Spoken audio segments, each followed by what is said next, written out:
والصلاة والسلام على سيد الرسل وخاتم الأنبياء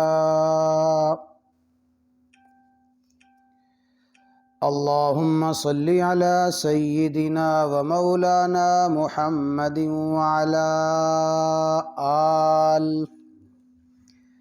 وعلى آل سيدنا ومولانا محمد وبارك وسلم وصل عليه.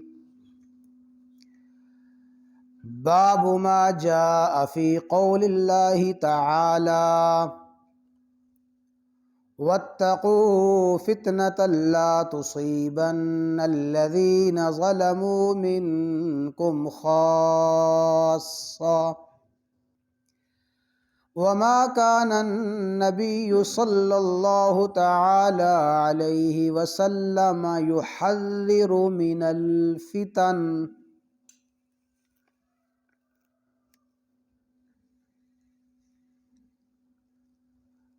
گزشتہ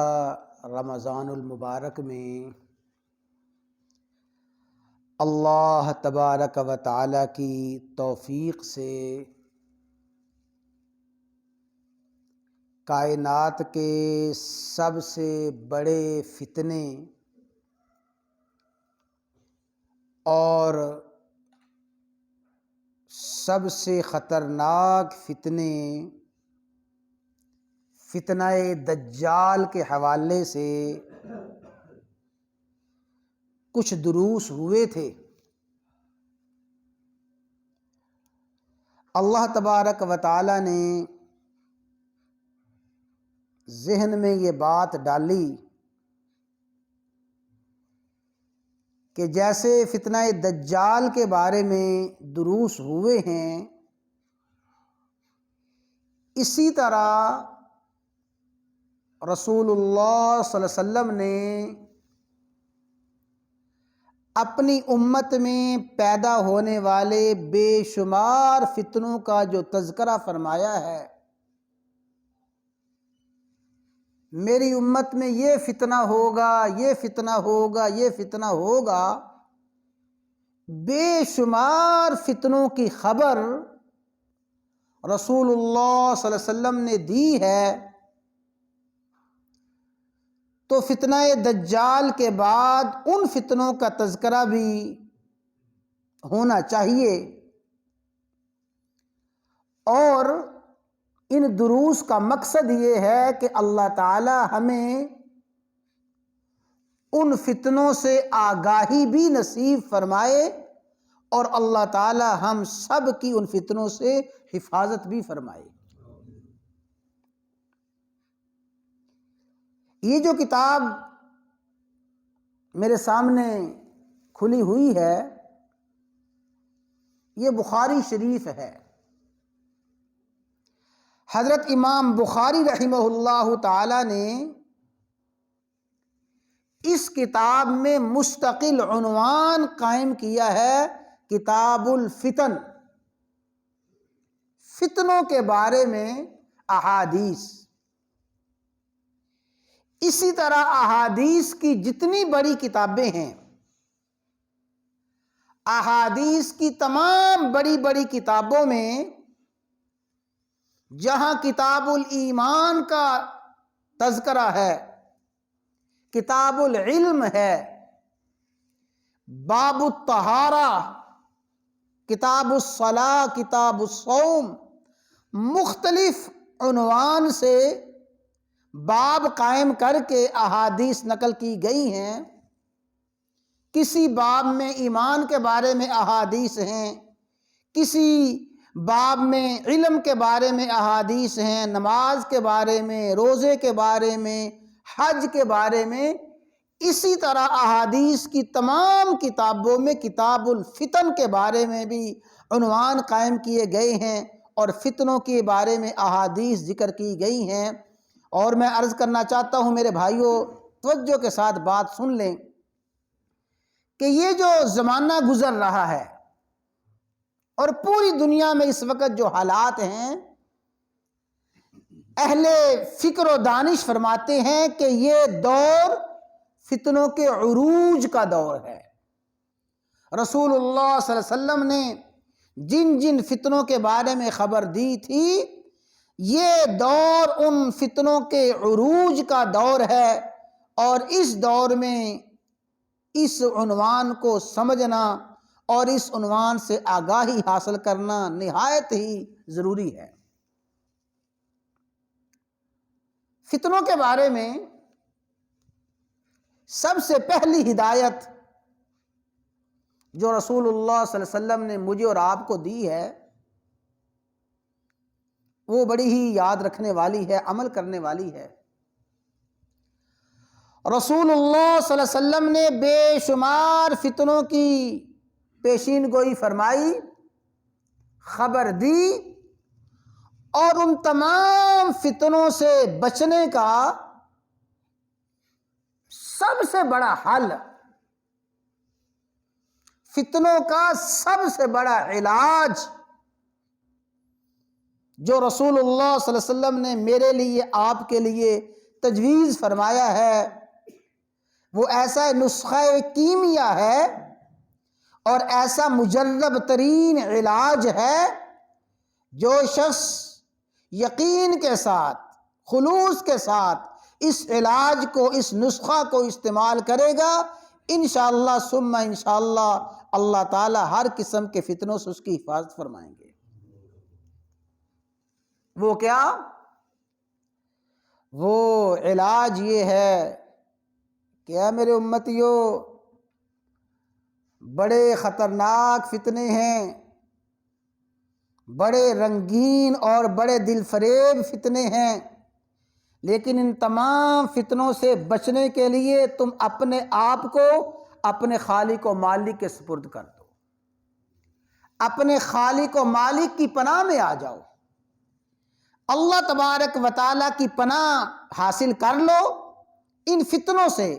اور اللہ تبارک و تعالیٰ جس کو فتنوں سے پناہ نصیب فرما دے گا، وہ تو فتنے کو قریب بھی نہیں بھٹک سکتا۔ تو سب سے پہلا علاج، سب سے پہلا عمل وہ دعا ہے، جو دعا رسول اللہ صلی اللہ علیہ وسلم نے فتنوں کے بارے میں ارشاد فرمائی ہے۔ احادیث کی اور دعاؤں کی، مختلف دعاؤں میں یہ دعا ذکر کی گئی ہے، اللہم انی اعوذ بک من الفتن ما ظہر منہا وما بطن۔ اور بالکل آسان سے الفاظ ہیں، تھوڑی سی توجہ سے انشاءاللہ ثم انشاءاللہ ہر آدمی یاد کر سکتا ہے۔ تو جو دعائیں ہم اہتمام سے اور معمول سے مانگتے ہیں، ان دعاؤں میں اس دعا کو بھی ضرور شامل کریں۔ اللہم انی اعوذ بک من الفتن ما ظہر منہا وما بطن۔ اس کا مفہوم یہی ہے، یا اللہ جتنے بھی ظاہری اور پوشیدہ فتنے ہیں، تمام ظاہری اور پوشیدہ فتنوں سے یا اللہ میں آپ کی پناہ میں آتا ہوں۔ تو اس سے بہتر علاج اور اس سے بہتر بچاؤ کوئی نہیں ہو سکتا کہ آدمی ان دعاؤں کا اہتمام کرے۔ اور میرے بھائیوں، اس حوالے سے 3 باتیں بڑی مختصر عرض کرنی ہیں، تینوں باتیں سمجھ لیں۔ رسول اللہ صلی اللہ علیہ وسلم نے اپنی امت میں پیدا ہونے والے جن فتنوں کی خبر دی ہے، اس خبر میں اور رسول اللہ صلی اللہ علیہ وسلم کی ان پیشین گوئیوں میں ہمارے لیے 3 سبق ہیں۔ پہلا سبق یہ ہے کہ فتنوں کے بارے میں وہ احادیث پڑھ کے رسول اللہ صلی اللہ علیہ وسلم کی صداقت، آپ کی حقانیت اور آپ کی زبان کی سچائی پہ یقین کامل ہو جاتا ہے کہ وہ شخص اور وہ ہستی جنہوں نے 1400 سال بعد آنے والے جن حالات کی خبر دی، 1400 سال سے زیادہ عرصہ گزر چکا، آپ نے خبر دی کہ میری امت میں یہ فتنہ ہوگا، یہ برائی ہوگی، یہ شر ہوگا، آپ نے نام بنام فتنوں کی تفصیل، فتنوں کی نشاندہی فرمائی۔ مسلمان نہیں، ایمان والے نہیں، غیر بھی اس بات کو تسلیم کرنے پہ مجبور ہیں کہ 1400 سال پہلے آقا علیہ الصلوۃ والسلام نے جو کچھ بتایا تھا 100% سچا ہو رہا ہے۔ 100% آپ کی ایک ایک بات پوری ہو رہی ہے، اور ہمارا تو ایمان ہے کہ اس وقت تک قیامت آ ہی نہیں سکتی جب تک آپ کی تمام پیشین گوئیاں پوری نہ ہو جائیں۔ تو 1400 سال پہلے حالات کی خبر دے دینا یقیناً رسول اللہ صلی اللہ علیہ وسلم کی رسالت، نبوت، صداقت اور حقانیت کی سب سے بڑی دلیل ہے۔ اللہ کے بندوں کوئی ایک پیشین گوئی تو جھوٹی ثابت کرو۔ پہلی بات تو یہ ہے، اور دوسری بات یہ ہے، دوسرا سبق یہ ہے کہ رسول اللہ صلی اللہ علیہ وسلم نے جن فتنوں کی خبر دی ہے، فتنوں کے اس زمانے میں، اور ان فتنوں کو دیکھ کر ہمارا طرز عمل کیا ہونا چاہیے۔ آپ نے فرمایا امت میں یہ فتنہ آئے گا، انسانیت میں یہ فتنہ پیدا ہوگا، یہ شر، یہ برائی، یہ بدی آئے گی۔ اس شر اور برائی اور بدی کو دیکھ کر اور اس فتنے کو دیکھ کر میرا اور آپ کا طرز عمل کیا ہونا چاہیے، رسول اللہ صلی اللہ علیہ وسلم نے ہمیں یہ خبر دی ہے۔ اور تیسری بات یہ ہے کہ رسول اللہ صلی اللہ علیہ وسلم نے فتنوں کے بارے میں پیشین گوئی فرما کے گویا آگاہ فرما دیا ہے کہ رسول اللہ صلی اللہ علیہ وسلم نے میرے لیے، آپ کے لیے کن حالات کو ناپسند کیا ہے، کن حالات کو ناپسند کیا ہے۔ اچھی طرح سمجھ لیں، آج کل بعض لوگ ایسی احادیث کو سن کے یہ کہتے ہیں کہ جی ہم کیا کریں، جب آقا علیہ الصلوۃ والسلام نے خبر دے دی ہے تو پھر تو ہم نے یہ کام کرنا ہی ہے جی، کہ آپ کی فرمائی ہوئی بات تو غلط نہیں ہو سکتی، یہ تو ہونا ہی ہے۔ اور میرے بھائیوں، رسول اللہ صلی اللہ علیہ وسلم نے یہ جو پیشین گوئی فرمائی ہے، اس لیے نہیں فرمائی کہ تم یہ کام کرنا، اس لیے فرمائی ہے کہ اس کام سے بچنا۔ رسول اللہ صلی اللہ علیہ وسلم نے ہمیں بچانے کے لیے، محفوظ رکھنے کے لیے یہ پیشین گوئیاں فرمائی ہیں۔ تو اس حوالے سے 3 باتیں بنیادی ذہن میں رکھیں کہ پہلی بات یہ ہے کہ فتنوں کے بارے میں جو رسول اللہ صلی اللہ علیہ وسلم کی احادیث ہیں، پیشین گوئیاں ہیں، یہ ساری کی ساری احادیث رسول اللہ صلی اللہ علیہ وسلم کی صداقت، حقانیت، سچائی کی دلیل ہے۔ اور دوسری بات یہ ہے کہ فتنوں کے بارے میں جو کچھ آپ نے فرمایا ہے، ہمیں بتایا ہے کہ اس دور میں ہم نے کیا کرنا ہے۔ اور تیسری بات یہ ہے کہ رسول اللہ صلی اللہ علیہ وسلم نے کن کن حالات کو اپنی امت کے لیے ناپسند کیا ہے اور کن حالات سے بچنے کی ہمیں تلقین فرمائی ہے۔ یہ فتنوں کے بارے میں 3 باتیں بنیادی ہیں جو عرض کی گئی ہیں۔ دعا فرمائیں کہ اللہ تعالیٰ مجھے، آپ کو، ہر مسلمان کو، ہر انسان کو ہر قسم کے فتنوں سے محفوظ فرمائے، اور آپ کی جتنی پیشین گوئیاں ہیں جس میں آپ نے فتنوں سے ڈرایا ہے، اللہ تعالیٰ میری اور آپ کی ان فتنوں سے حفاظت فرمائے۔